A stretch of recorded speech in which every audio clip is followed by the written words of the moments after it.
am live and I am reading The Laird and the Lady. It's a novel by Joan Marshall Grant. She generally wrote books about her previous incarnations. She died in 1989. This one is her novel, which was published in 1949. This is a romantic story about a laird and a lady who meet in a French chateau under rather unusual circumstances. Wanted on the Voyage, that is the next chapter, which is chapter 6. With the excuse that he had to go to the nearest town to change money at the bank, Rowan left Pierre standing disconsolately beside the oxen and caught the afternoon bus to Mâcon. Pierre had tried to conceal his eagerness to share the next stage of their adventure.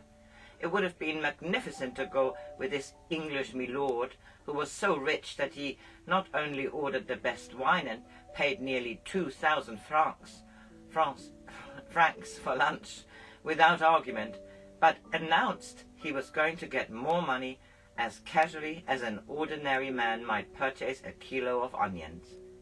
He had made hints so broad that they were almost a direct plea to be invited. Mâcon was an important town where the advice of a native of the department would be of the greatest assistance. Mimi and Auguste would be content to spend the afternoon in the stable yard, and he would fetch them in the evening. They would prefer to go home after sunset. In the knowledge of Pierre's disappointment, Rowan had nearly relented, but caution insisted that it would be ridiculous to rely too much on the discretion even of so staunch an ally, and a story which would have satisfactorily explained the presence of a second car was beyond his immediate powers of invention. The garage proprietor was also a little hurt that the offer of his taxi was refused. However, if Monsieur preferred the economy of taking the bus, it would be discourteous to protest.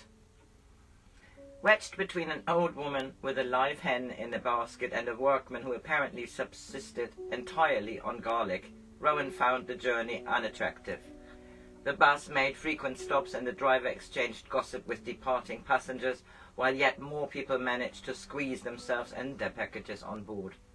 By the time Rowan was disgorged with the rest of the human torrent in the main square, he was finding it increasingly difficult to believe that the Citroën would be in working order by the end of the week. The wings could be straightened out, the dents in the rim of both front wheels might respond to no more specialized treatment than anvil and hammer. The headlights could be replaced when the car reached Paris, but surely more fundamental damage would reveal itself to an expert eye? However, a drink would probably cast a less somber light on the situation, and it was a consolation that the French do not permit the petty restriction of licensed hours. He entered an étaminet, ordered a double cognac, and consulted the barman as to the best garage. Before going there, he found his way to the post office, and after several false starts dispatched what was for him an unusually verbose telegram to his cousin Duncan. Circumstances prevent driving car to England. Stop. Collect from garage Morel in Mâcon. Wire Automobile Association Boulogne. Alter reservation. Auto carrier. Stop. Carnet with garage proprietor. Stop. Sorry upset your plan, but matter urgent. Will explain later. Rowan. He then went to the garage, made arrangements for his Alvis to be repaired and stored there until collected, and accompanied the tow car to the field where he had left his car the night before. He unlocked the doors, removed his suitcases, decided to leave his golf clubs with the car, and set off at a fast pace towards the chateau. The garage hand to whom Rowan had given a substantial tip returned to Mâcon with a renewed conviction that the English were undoubtedly mad. Why had he been given a sum which would have more than paid to hire a car for about 50 kilometers, and yet his offer of a lift had been politely but firmly refused?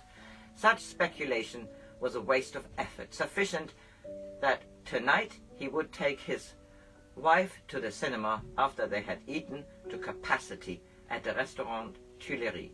Perhaps he decided the English enjoy carrying heavy suitcases. That the afternoon was unusually hot for May probably gave an added zest to the exercise. He would have been surprised if he had known the distaste with which Rowan regarded this expedition. The suitcases that had belonged to his father and were a relic of the spacious days when the weight of luggage was of secondary importance to its appearance and of no concern to its owner. No lorry passed from which a lift could be requested, no foreign car whose driver would be unlikely to ask awkward questions. Whenever vehicles of local origin appeared, whose occupants might be likely to mention in quarters where such items might reasonably get back to the chateau, the unusual spectacle of a young man carrying 2 heavy suitcases, Rowan had to repeat his commando tactics of rapid concealment. It was essential that he reach the site of the accident without being observed, so that he could pretend his suitcases had been locked in the boot of the Citroën, and that he had hidden them among the nettles while Pierre was fetching the oxen. The last 300 yards of the main road were in sight of the chateau. The only cover was a low wall. Rowan had to proceed in a crouching position, and when a car passed, pretend to be kneeling to tie his shoelace. It was with considerable relief that he clambered over the gap and advanced across the field, with the need of concealment past.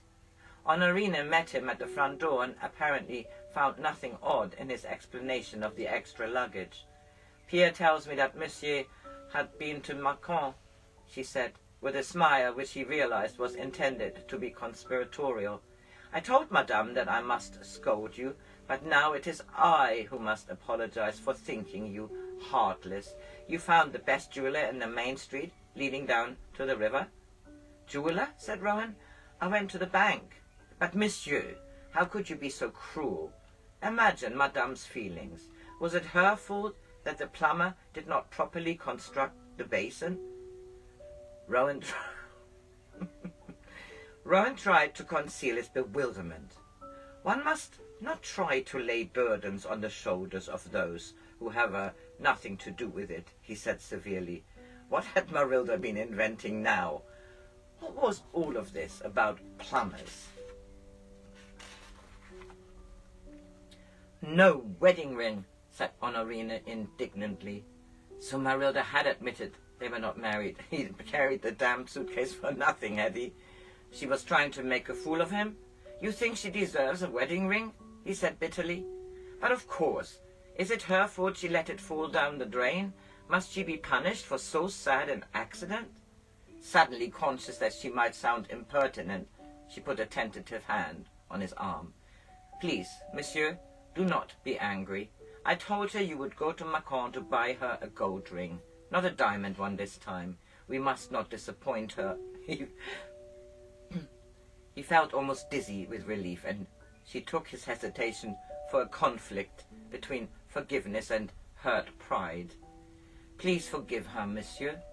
Tomorrow I shall return to Macon. I will buy a ring which she is not likely to forget." "And she'll never take it off," said Honorine contentedly. "I've told her it's an unlucky act to do so." "She will not take it off," said Rowan, adding to himself, "after I put it on her finger in front of proper witnesses." So that was chapter 6, and the next chapter is chapter 7, and it is entitled Decor. Have a lovely Wednesday.